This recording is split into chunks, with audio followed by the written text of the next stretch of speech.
Hello friends, मैं प्रशांत आप सबका आपके चहेते सेक्स एक सुखी जीवन का मंत्र डॉक्टर विजय दहीफले के साथ इस खास कार्यक्रम में तहे दिल से स्वागत करता हूं। दोस्तों, हमें जब भी कोई मेडिकल इमरजेंसी आती है या फिर स्वास्थ्य से जुड़ी कोई भी परेशानी सताती है, तब हम क्या करते हैं? सबसे पहले हम वो सारी चीजें हमारे फ्रेंड्स या फैमिली के साथ शेयर करते हैं। पर दोस्तों, जब भी हमें कोई सेक्स से जुड़ी परेशानी सताती है, तब हम ऐसा नहीं कर पाते, क्योंकि इस बारे में बात करने में हम झिझकते हैं या फिर हमें शर्म आती है। पर दोस्तों, अब शर्माने की बिल्कुल जरूरत नहीं, क्योंकि डॉक्टर विजय दहीफले आपके सारे सेक्स रिलेटेड सवालों के जवाब बहुत ही पॉजिटिव तरीके से जरूर देंगे। दोस्तों, शो को शुरुआत करते हैं, लेकिन शो को शुरुआत करने से पहले जानते हैं डॉक्टर विजय दहीफले इनके बारे में। डॉक्टर विजय दहीफले ये सेक्सोलॉजिस्ट, यूरोलॉजिस्ट और एंड्रोलॉजिस्ट है। डॉक्टर के क्लिनिक औरंगाबाद, हैदराबाद, दिल्ली में द्वारका, पुणे, नवी मुंबई में नेरुल, दादर, अंधेरी, कल्याण, नासिक, अहमदाबाद और दुबई में है। डॉक्टर विजय दहीफले का भारत एवं अन्य देशों में कॉन्फ्रेंसेस और सेमिनार के लिए आना जाना रहता है, जिसमें डॉक्टर सेक्स रिलेटेड सलाह मशवरा करते रहते हैं। तो चलिए शो को शुरुआत करते हैं। डॉक्टर साहब हमारे साथ है। Sir, welcome to the show. नमस्ते सर, हम सेक्सुअल डिस्फंक्शन के बारे में बात कर रहे हैं और उसी में हम आज कमजोरी और सीमेन की टेस्ट जो होती है, धातु की टेस्ट, उसके बारे में आज आप जानकारी देने वाले हैं। तो पहला सवाल, धातु का जो टेस्ट है, एनालिसिस जो है, वो कब करते हैं या उसका कोई प्रमाण? एनालिसिस कब करना चाहिए उसका? करेक्ट प्रशांत जी, यहाँ पे जो हमारी सीरीज चल रही है सेक्स एजुकेशन, सेक्सुअल अवेयरनेस और सेक्सुअल सेफ्टी, इसके अंतर्गत हम साइंटिफिक इंफॉर्मेशन ले रहे हैं। ये धातु क्या होता है, धातु का इम्पोर्टेंस क्या है, ये एनालिसिस कैसे करते हैं, ये धातु के बारे में पूरी साइंटिफिक इंफॉर्मेशन हम लेंगे। एक दायरा है time, place, person, condition, culture, safety, consenting और अपना ओन और नॉन पार्टनर, नॉन इन्फेक्टेड, उसी के साथ ही आज माना है। भाई, आज हम डिटेल में देखेंगे सीमेन, ये धातु होता क्या है, उसका एनालिसिस कब करते हैं। भाई, शादी हो गई, अभी शादी होने के बाद 1 साल हो गया, 2 साल हो गए, भाई बच्चा नहीं हो रहा है, तो कौन सी टेस्ट रहेगी? पहली वो रहेगी semen analysis, basic semen analysis. तो जब आपको बच्चा नहीं होता है तब आप करते हो। बहुत बार कुछ टेस्टिस में या वहाँ पे कुछ प्रॉब्लम हो, छोटी है या आपको डाउट है, उस वक्त करते हैं। ये सीमेन टेस्ट करके क्या करना है, उसके अंदर क्या देखना है, क्या इम्पोर्टेंस है, डेफिनेटली देखेंगे वन बाय वन। सर, जब कोई भी कपल डॉक्टर के पास जाते हैं तो कौन सी जानकारी पूछी जाती है उनसे? क्योंकि धातु की टेस्ट या एनालिसिस करने में ये बहुत मालूमात होना अपने बारे में बहुत इम्पोर्टेंट है। इट्स करेक्ट जी। अभी देखो भाई, आपको डॉक्टर ने एडवाइस किया चलो सीमेन टेस्ट करो और आप गए और दे दिया, ऐसा नहीं होता है।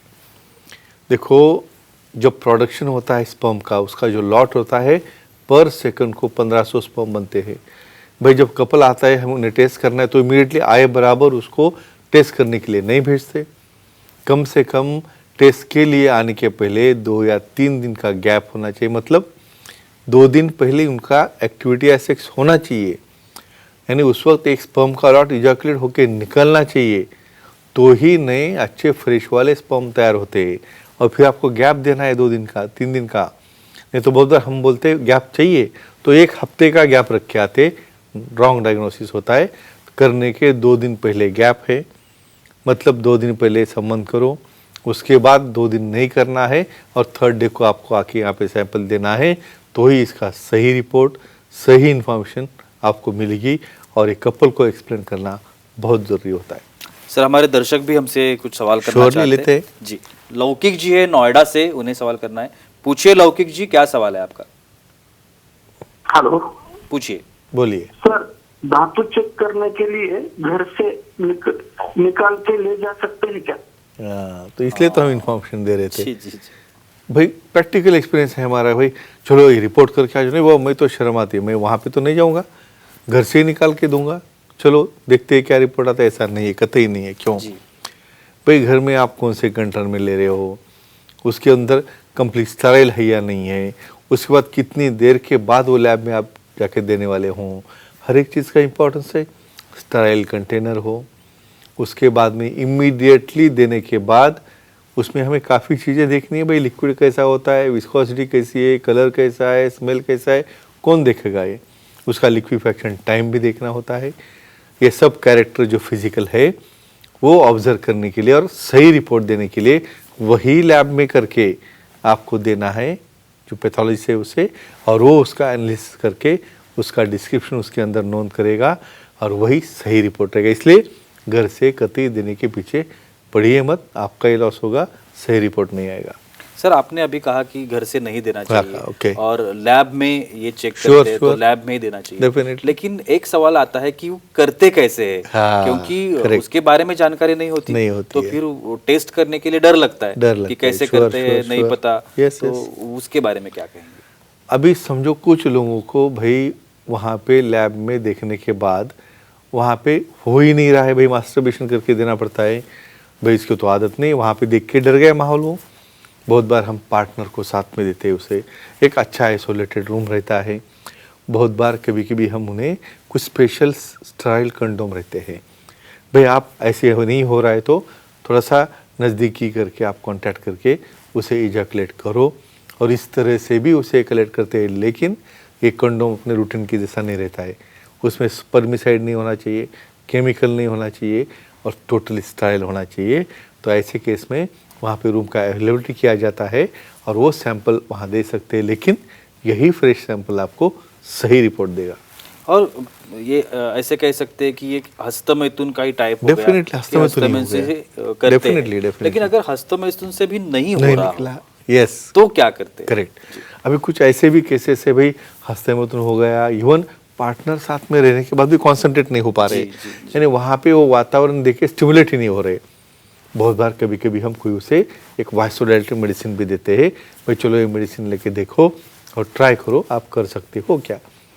तो इस वक्त जब पार्टनर उनको साथ में रह के थोड़ा काउंसिल करेगा, कोऑपरेट करेगा, तो ऐसे केस में हस्तमैथुन से नहीं हुआ तो कांटेक्ट करके वो स्टाइल कंडोम में कर सकते हैं, और उससे भी नहीं हुआ तो और कुछ डेफिनेटली अलग तरीके उसके कुछ तरीके हैं, देखेंगे और हम। जी बिल्कुल सर। दर्शक हमारी फीमेल दर्शक Sure. है, वो सवाल लेते करना हैं। चाहती हैं। दामिनी जी है वाराणसी से, सवाल पूछना चाहती है। दामिनी जी पूछिए, क्या सवाल है आपका? प्रणाम सर। प्रणाम। प्रणाम जी, बोलो। प्रेगनेंसी रहने के लिए धातु में कम से कम कितने शुक्राणु होने चाहिए? एक्सेलेंट, वाराणसी से जी, बात कर रहे हो और उन्हें ये अच्छी इन्फॉर्मेशन है, क्योंकि वेल रेड है, काफ़ी एजुकेटेड, अपना शो रेगुलरली देखते हैं। क्या बात जी। धातु में कितना काउंट चाहिए जिससे भाई प्रेगनेंसी हो, कम से कम कितना? एक रेंज बोलता हूँ भाई, 15 मिलियन से लेके 200 मिलियन तक का नॉर्मल रेंज है भाई, यही तो होना चाहिए, ऐसी कोई बात नहीं। बहुत बार क्या होता है 10 मिलियन से काउंट जब कम आता है तब बोलते हैं उसे ओलिगोस्पर्मिया।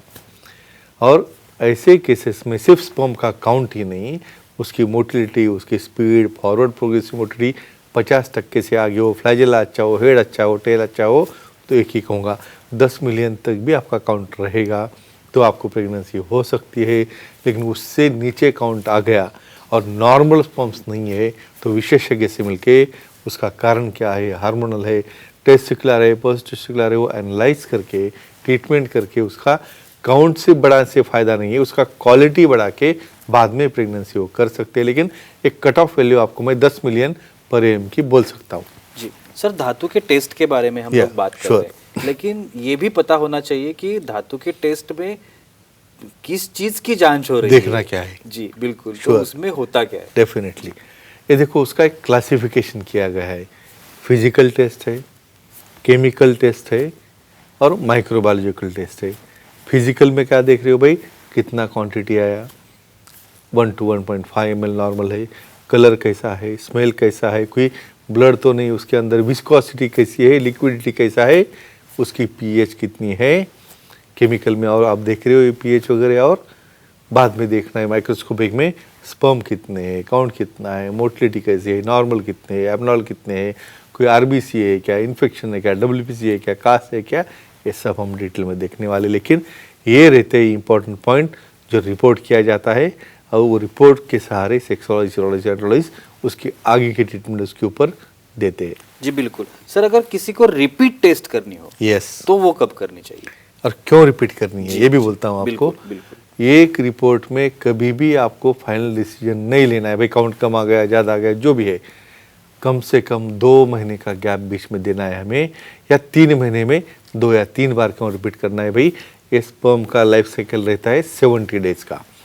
एक लॉट निकल गया, दूसरा लॉट निकलने के लिए आपको 70 डेज लगते हैं, तो हर एक का 70 चलते रहता है। लेकिन मिनिमम 3 वीक गैप से आप करोगे तो सही में ओलिगोस्पर्मिया है, सही में या जो है, या कभी कभार टेक्निकल एरर उसके अंदर आ सकती है, वो अवॉइड करने के लिए 3 वीक या 1 महीने के स्पेस से 2 या 3 रिपोर्ट करके उसे मेडिसिन लेना है। तो फ्रेंड्स एक ही कहूँगा, धातु की टेस्ट बहुत इंपॉर्टेंट है। जब कपल में बच्चा नहीं हो रहा है तो अननेसेसरी फीमेल की टेस्ट करते हुए पीछे मत लगो। उसका स्कोपी करो, सोनोग्राफी हो गया, उसका इवन कुछ साल्फिंगोग्राफी हो गया या लेप्रोस्कोपी तक गया और इधर बाद में टेस्ट किया तो जीरो स्पर्म है। ऐसा मत होने दो, इसलिए हमारा टॉक चल रहा है, क्योंकि सिंपल टेस्ट है मेल के लिए। तो मेल में पहले कुछ नहीं है तो फिर आगे देखते हैं फीमेल का, लेकिन मेल में भी 50% से ज़्यादा चांसेस रहते। तो friends unnecessary investigation, unnecessary test avoid करने के लिए पहले मेल ने आगे आके वध्यत्व के केस में पहले टेस्ट करनी चाहिए, और अननेसेसरी ट्रबल, इन्वेस्टिगेशन और मानसिक टेंशन और इकोनॉमिक जो टेंशन रहता है वो बैलेंस करना चाहिए। बिल्कुल, thank you sir, Yeah. Thank you so much. आपने आज भी बहुत ही अच्छी Yeah. जानकारी इस एपिसोड में दी है, लेकिन वक्त की पाबंदी है, हमें रुकना तो पड़ेगा। लेकिन डॉक्टर साहब की अगर आप सलाह लेना चाहते हो या फिर उनसे मिलना चाहते हो तो स्क्रीन पर जो कॉन्टैक्ट नंबर दिए गए हैं, सेंटर्स के नाम दिए गए हैं या ईमेल आईडी भी है, उस पर आप अपॉइंटमेंट ले सकते हो और बहुत ही पॉजिटिव तरीके से अपनी हर एक समस्या का समाधान भी पा सकते हो। तो चलिए रुकते हैं इस शो में, तब तक के लिए शुक्रिया।